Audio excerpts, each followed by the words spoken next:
Hey Vibers, it's your boy Kai, and welcome to Kai Watches Gilmore Girls, where I'm documenting my first and probably only watch of the TV show Gilmore Girls. It's time for us to watch and review Season 5, Episode 16 of the show, which is entitled So. Good talk. Now, this originally aired on March 1st, 2005. Now, on March 1st, 2005, former Full House actor John Stamos, he divorced X-Men actress Rebecca Romaine Stamos after 5 years of marriage. Don't ask how I know that. I just know. In this episode, Richard and Emily return from their second honeymoon, and Rory attends the customary Friday night dinner, but an angry Lorelai refuses to speak or see Emily. Rory surprises everyone with a rare outburst at her grandmother for interfering in Lorelai's love life. Miserable without Lorelai, Luke's dark mood causes him to burn the food and throw away any customers who complains out the door of the diner. He just throws them out.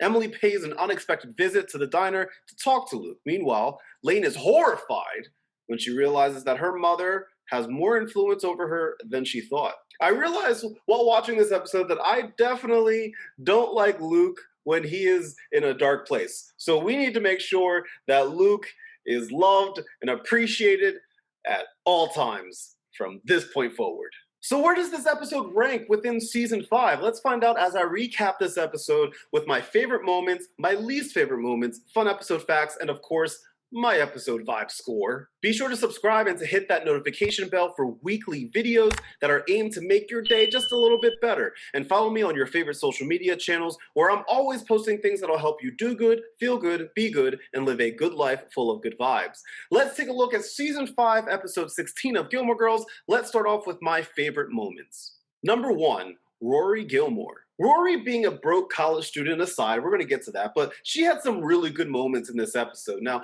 those of you that know me, you know that I am not the biggest fan of Rory. You know this, but I always give props where it's due.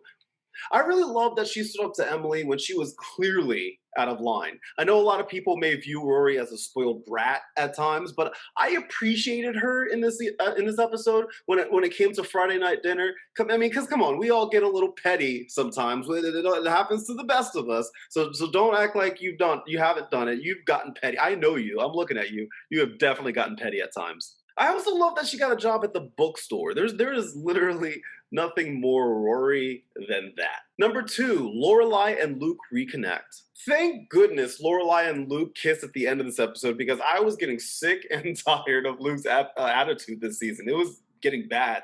It was getting so bad. He was literally physically assaulting people, like literally throwing them literally out the door. Let's not forget, this man has been arrested for his anger problem before. Remember when he was kicking his wife's car, or his ex-wife? You remember that? Yeah, he got arrested for that. But we tend to forgive him more than we forgive other characters on the show and their anger issues because, well, it's Luke. And we like Luke. Number 3, Lane and Zach. Okay, I know a lot of people miss Dave. I am people. I miss Dave. However, Lane and Zach are adorable. Is Zach the smartest book in the bookshelf? No. But Lane seems happy. And you know my viewpoint on relationships on the Gilmore Girls television show. If a character is happy in their relationship, whether I agree with it or not, I am happy for them. I am literally the opposite of Emily Gilmore. Things got a little awkward between Lane and Zach after the assumption of sex fiasco, but I still like the both of them and their awkwardness. And as a self-diagnosed god of awkward moments myself, I appreciate those moments more than you realize. Okay, so those were my favorite moments. What about my least favorite moments from the episode? Well, let's start off with number 1, Emily's reluctance. Let me start off by stating that yes, I am happy that Emily went to the diner and said what she said to Luke, which resulted in Luke going back to Lorelai's house at the end of the episode and kissing and all that nonsense. But Emily, up until that moment, was in full Emily mode, and it bothered me. Consistently saying things like, Lorelai doesn't know what's best for herself, that never ever sat well with me. Lorelai is a grown-ass independent woman, 125% capable of living her own life and raising a child. Is Lorelai perfect? No! But who is? Find me the perfect person and I will buy them a beer, or 2, or 7. Even though Emily, quote, saved Luke and Lorelai's relationship, she is also the one that hurt their relationship in the first place. So I'm not really going to give her too much credit here. That's like personally setting a house on fire, then putting out the fire yourself, and then being like, "Hey, you see me put out that fire? It's crazy. How amazing am I? I put out that fire. You started the fire." Number two, Luke's anger. Now that I'm assuming Luke and Lorelai are back together, I'm hopeful that we're seeing the last of Luke's turn to the dark side, because good lord, another episode of this behavior and I would have shipped him some Zoloft or something, because my goodness, that man can get so mad so fast. Number three, Rory's money troubles. Okay, Amy and Dan Palladino, I see what you're doing here. I'm glad that you're showcasing the money issues that Rory is having as a college student. Trust me, we've all been there, and it certainly brought back some memories. I remember as a broke college student, I couldn't afford any alcohol, so and we also couldn't store it in our dorm room. So what we would do is we would hide it underneath our bed. So whenever we wanted to party, we had this room temperature natty ice under our beds, and we couldn't afford anything else. But we were broke college students, so that's just what we had to do. But here's the thing, I have this strange feeling that this is the only time that money will be an issue with Rory. I hope I'm wrong, because that would be good writing. That would be a good way to establish a long-term, overarching theme for character development. But I swear, if this is a one-episode thing, none of that matters. A for effort, because I didn't believe a single second of it. And here's the thing, I hope I'm wrong. I swear, I hope I'm wrong. And if I am wrong, please feel free to laugh at me and laugh at my ignorance. I give you permission to do so right now. I'll even hold for you. Are you laughing? I guess we'll find out. Those were my favorite and least favorite moments from the episode. Let's talk about some facts from the episode.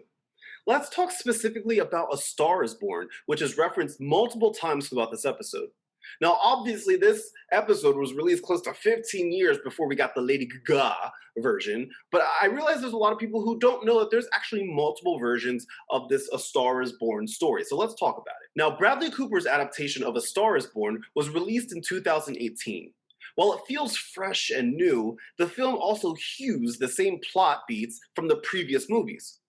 Cooper's film is the fourth version of A Star is Born. The story originally came to the big screen in William A. Wellman's 1937 movie, which starred Janet Gaynor and Frederick March. The first remake came along in 1954, directed by George Cukor, or Cukor, I'm not exactly sure, and starring Judy Garland and James Mason. Give it another 20 years or so, and you've got another adaptation, this time in 1976, with Frank Pearson's directing and Barbra Streisand and Chris Christopherson in the lead roles. Finally, with today's version, you got Bradley Cooper directing, starring alongside Lady Gaga. Lady Gaga, I just like saying Lady Gaga because I'm classy.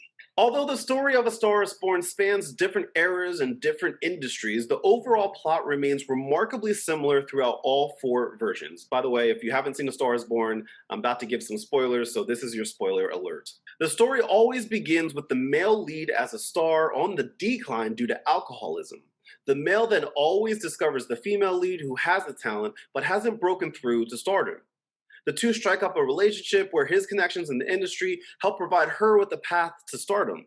They eventually get married, even though he continues to decline. His addiction gets worse while she's becoming a total star and wins an award. At the award ceremony, he drunkenly humiliates her as she wins an award, thus ruining her triumph and instigating tragedy. She vows to stay with him and help him through his addiction, but just as it looks like he might recover, he stumbles again and realizes he'll never be more than a washed-up drag on her career. He commits suicide, and she mourns his death. Her career now stands as a tribute of sorts to the man that she once loved. I'm curious, which version of A Star is Born is your favorite? Listen, I'm all about the classic versions of movies and stuff like that, but I gotta say, the Bradley Cooper version in 2018, that is my personal favorite. I have seen all four of them. Bradley Cooper's version is my favorite, but I'm curious, what is your opinion? Which version of A Star is Born is your favorite? Okay, back to Gilmore Girls. So what did I think of the episode? Well, I'm gonna give it a 6.5 out of 10. This episode was a 5.5, but it was saved by Emily telling Luke to get back with Lorelai and then Luke showing up to kiss her at the end. It was an okay episode, and it was saved by the final 2 minutes of the episode, which is actually par for the course for Gilmore Girls, so I wasn't really surprised. Well, there you have it, Vibers, my recap for Season 5, Episode 16 of Gilmore Girls. What did y'all think of this episode? Let me know in the comments down below. Thanks for watching, and until next time, as always, God bless and good vibes.